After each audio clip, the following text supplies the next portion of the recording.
Au cœur de l'Afrique, où la terre chante l'histoire, où nos ancêtres se sont battus pour l'indépendance, nous nous trouvons aujourd'hui à la croisée des chemins où notre destin reste entre nos mains. Nous honorons l'héritage de visionnaires comme Thomas Sankara, Nelson Mandela et El Selassie, des dirigeants qui ont autrefois inspiré l'espoir, le changement et l'autonomie à travers notre continent bien-aimé qu'est l'Afrique. Ils nous ont montré que la grandeur réside en nous et non entre les mains des autres. Mais depuis notre indépendance durement gagnée, nous sommes confrontés à une nouvelle forme de colonialisme, plus subtile mais tout aussi paralysante, le néocolonialisme. Nos soi-disant démocraties sont empêtrées dans des toiles tissées par des puissances étrangères. Nos politiques sont scrutées et manipulées pour servir les intérêts de nos maîtres néocoloniaux. Nos terres sont riches en ressources, depuis les sables époustouflants du Sahara jusqu'aux forêts luxuriantes, en passant par les minéraux précieux et les esprits brillants. Pourtant, malgré notre richesse, nous sommes entravés par la pauvreté, les conflits et le sous-développement, et étiquetés comme des pays du tiers-monde, fortement dépendants de l'aide et des prêts étrangers. Mais nous ne sommes pas un tiers-monde. Nous sommes premiers en termes de résilience, premiers en unité et premiers en potentiel. Comment avons-nous pu nous laisser qualifier de tiers-monde alors que nous faisions partie de civilisations anciennes ?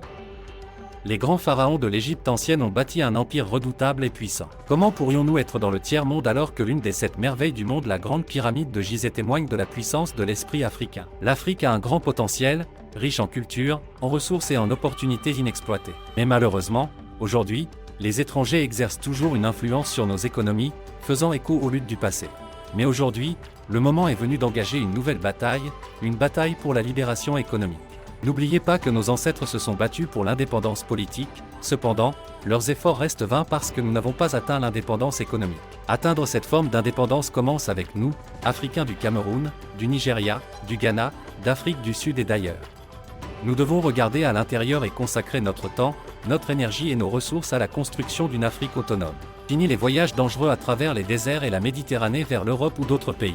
La clé réside dans le développement de notre propre continent, et non dans le déplacement vers d'autres continents parce qu'ils ont construit des sociétés autonomes. Prenons le cas des Nigérians étudiants au Royaume-Uni, où, rien qu'en 2021, ils ont contribué pour environ 1,9 milliard de livres à l'économie britannique. Si nos infrastructures éducatives en Afrique étaient développées, il ne serait pas nécessaire de dépenser de telles sommes sur d'autres continents. Si vous devez voyager vers d'autres continents, n'oubliez pas vos racines. Revenez et investissez dans l'avenir de l'Afrique. Nous pouvons y parvenir aussi sur notre sol sans nous soumettre à nos anciens maîtres. Nous devons reconnaître notre passé colonial et le développer à notre avantage. Singapour a été colonisé par les Britanniques. Mais malgré sa petite taille et son manque de ressources naturelles, c'est l'un des pays les plus riches du monde en raison de son emplacement stratégique, de ses politiques commerciales solides et de l'importance qu'il accorde à l'éducation et à la technologie.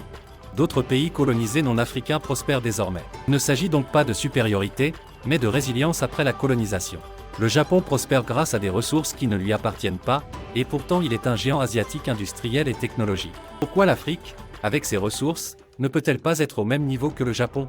Il est temps d'exploiter notre propre potentiel pour un avenir meilleur. Plus d'excuses. Unissons-nous et luttons pour un avenir qui rivalise avec celui des pays avancés et industrialisés. Le voyage vers l'indépendance économique commence avec nous. Ensemble, nous pouvons construire une Afrique prospère, tout comme nous avons obtenu l'indépendance politique dans le passé. Recentrons-nous, investissons et atteignons notre plein potentiel. Il est temps que nous prenions les rênes de notre destin. Nous devons reconstruire nos nations en réformant nos politiques, en protégeant nos ressources humaines et minérales et en exploitant tout cela pour parvenir à une indépendance totale. Nous devons investir dans des systèmes qui responsabilisent nos jeunes et exploitent notre intelligence collective. Nous appelons nos partenaires à rejoindre SOS Première et à investir dans des secteurs viables de l'économie africaine tels que l'éducation, l'agriculture, les transports, la technologie, le commerce, l'exploitation minière et bien plus encore. Ensemble, nous pouvons remodeler notre destin. Accueillons l'héritage de nos héros, honorons leurs sacrifices et construisons l'Afrique qu'ils ont imaginée, une Afrique libre dans le sens complet de la liberté. Ensemble, prenons notre destin en main.